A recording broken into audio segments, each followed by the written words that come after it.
So the last video I did on a retro case did pretty well, and thought I'd try it again. I am selling this PC case like the other videos, but if anything, I thought I'd show what it looked like inside. I think this would actually work really well for a sleeper build, despite being a Gateway. And this was a Gateway LX 6810, but motherboard was bad, so it's whatever. But this is kind of cool because it has some front 3.5-inch drive bays with caddies that are easy to access.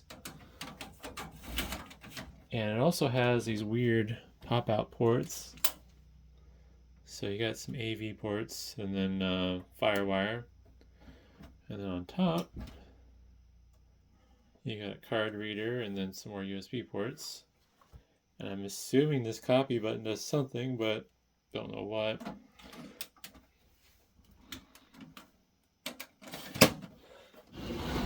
Not too much to see on the back side of the case. There is space for 2 more hard drives internally, and from the looks of it, the connectors would go over here. So there's surprisingly not a terrible amount of space in the back for cable management. It's better than no cable management space. And you got a ton of I/O, and then some SATA power connectors for the front bays. Pretty standard back. This does have multiple different fan size support, so it'll do 120, I think that's 96, and then 80 millimeter.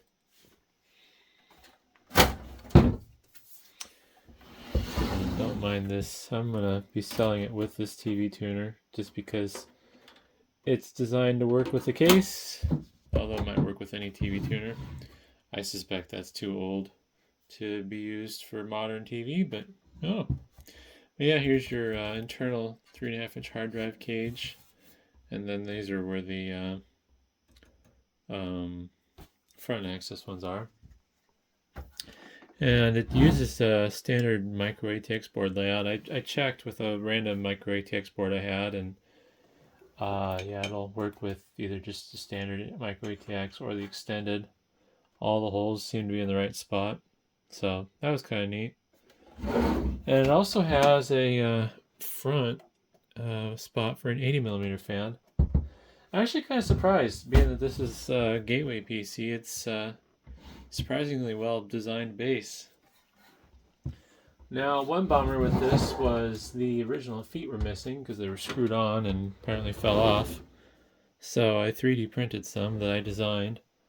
Nice little taper to it, and then the holes are for coarse thread screws, so I just screwed this case screw in through the hole, and yeah, worked out pretty good. So it has feet again. You can see they're already getting dirty because I only have white PLA plastic. But yeah, I don't know, pretty cool case. I think a person could either, if you can reverse engineer it and figure out, you know, how all this stuff is wired, use it for a media conversion PC, or turn it into like a plex box. Kind of like the aesthetic to it, actually, even though I'm not. That's stubborn. I'm not super keen on the piano black. Why is that not shutting? There we go. These are very stiff and stubborn, but yeah, I don't know. It is for sale though. I'll have a link in the description. If the link is good, it's still available. Otherwise, I'll put some high resolution pictures at the end, and hopefully that's interesting, and thanks for watching.